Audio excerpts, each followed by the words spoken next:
Hi there, Samantha from Your Data Driven. Just going to compare these two videos, these two onboard videos, so you can get a feel for where the time difference came between Jonathan, who's on the bottom, and Stefan, who is on the top.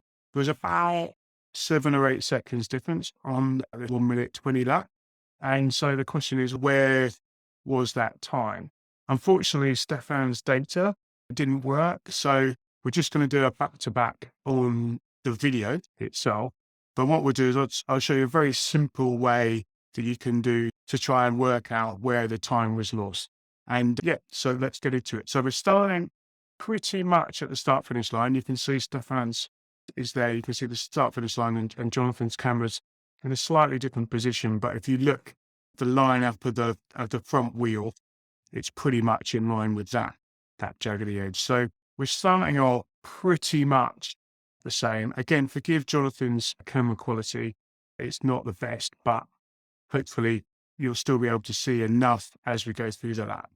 So let's start off and let's go through turn 1 and turn 2 and see where any differences are.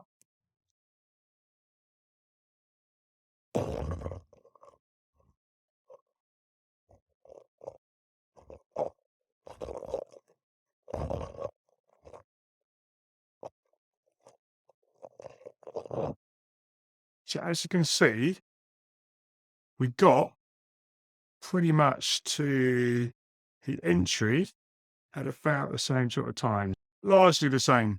I think Jonathan maybe carried a little bit more speed from the last chicane, the last corner. So it's not a huge difference, maybe less than a second, I would say, to getting to this point. But then something happens during the entry and through the corner. That means Jonathan does take a little bit more time. So let's go through that. Again, we can't compare the speeds directly, but the lines look very similar, although maybe Jonathan's using a little bit more of the road on the exit. But you can see here there's quite a big gap now. So just in this one corner, Jonathan's pulled out quite a lot of time. So what I'm going to do, the little technique is to basically get Jonathan's car to a particular point on the track. Let's call it back here. And then what we're going to do is simply count in seconds the amount of time it takes Stefan to get to the same point. We could see it here as well, but yeah, 14. So 14 is when Jonathan hits that curve. So how long is it going to take Stefan to get to that curve as well? So look at Stefan's. So Stefan's lost in that one corner in turn 1 about 2 seconds, which is quite a lot theory. And that just comes from confidence with the high speed and maybe a little bit on and using all the road. That's it. So let's push our way through the rest of the map. So a little bit of traffic for Jonathan. So again, so we've got to the apex. So we're already a couple of seconds behind. But what's nice is Stefan's on a good line through here. And again, so we're 22. And let's see how long it takes Stefan to get to the apex. So 22, 1, 2. There. So start holding it about 2 seconds. So you can see really already we're getting a picture that if there is a time difference between the two, it seems to be coming from the high speed stuff. Let's get through to the start of the next one. Around here.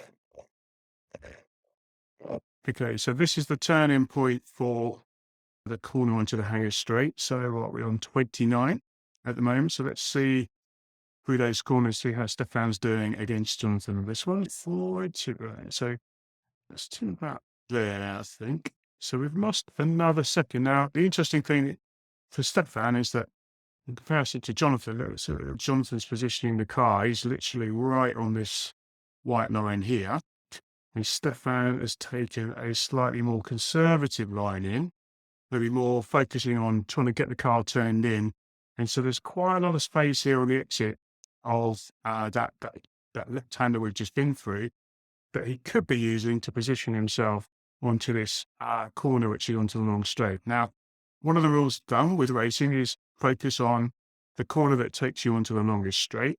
And this is a real opportunity for Stefan to gain a lot of time through not really doing anything that would feel too much more heroic or too different, in fact, literally just positioning the car further on the left there, give him a much more shallower line into this corner and allow him to get on the throttle a lot earlier.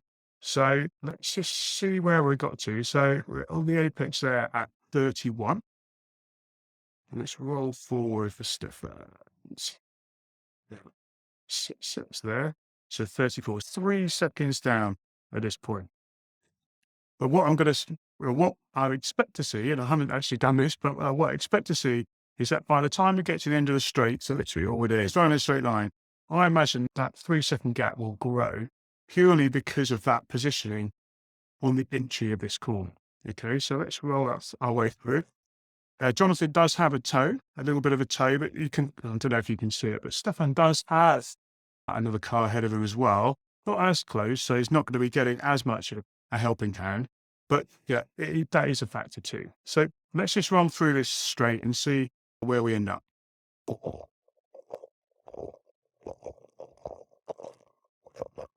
Pretty much very similar on the gearing, on the gear changing. So this is quite subtle, but having significant difference. Okay, we just park it there on the entry. So that's this, there's a sign and a little line. Yeah, you can see it on the left. So let's say we got to the line about 48 for Jonathan. So if we roll forward for Stefan, where is it? There, it's there. So 52. So we've now, that's 4 seconds difference. So we've now lost another second purely in a straight line. Again, I say Jonathan did have a bit of a toe. That's probably worth half a second in our cars. But still, just purely from that exit, sort of, so the entry to that last corner, it's compounded all the way down the straight. And it really does emphasize the importance of getting these corners onto the straight really nailed in. Now, through this one, we've got this another fast corner here. So let's see how Jonathan gets on. Moving around quite a bit there. I'm going to go to about here. So that's just the exit line there. There's a bit of a change in curving color. See it here. So we just go to about there. So that is 1 minute. 1 minute. And let's see where Stefan is in comparison to that. So just looking at Stefan through the corner. We're all moving a little bit. Nice line. Got a good line through that. Okay, so still get there. So 1 minute. So he's got through that corner pretty consistently. So we're still with 4 seconds. We're 4 seconds down.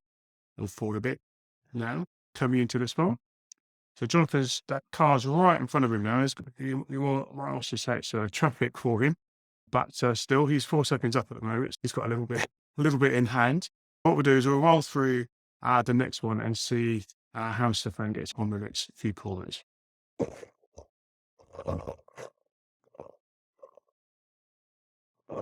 Right, so if we just go to that point here, so that's the exit of this little right-hander. Now, from here on, we're pretty much flat out all the way to the start-finish line, okay? So that's a good point to check. So 1 minute, 10 seconds here. So looking at Stefan, again, a nice line onto the curve nicely. And we're 6 seconds there. So something's happened on the entry. Let's have a look at the entry. So maybe a little bit more cautious on the entry than perhaps Jonathan. So let's roll it back. So we watch Jonathan coming in.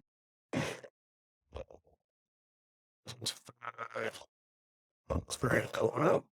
Okay, so that's 107 to the apex. Let's do Stefan. All right, so Stefan over there.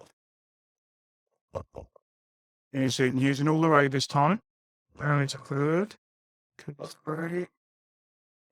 And so that's 1 minute 12. So it's about there. So it's somewhere in this middle section between this left and the right that Jonathan's able to pick up another second, which is quite incredible, really, in such a small space of road. You wouldn't think necessarily that was possible. But I think you can see in the way Jonathan's hustling the car a little bit. He's got the thing moving around, even though he does have traffic. Maybe he's a little bit more on the limit and a little bit more confident than Stefan. So let's just run through that for Jonathan there. That's really doing the bits what Stefan Frieda saying. Through. A little bit more cautious on that right hander there. Okay, so that's Jonathan over the line in 18.5 and 19. And let's see where Stefan ends up.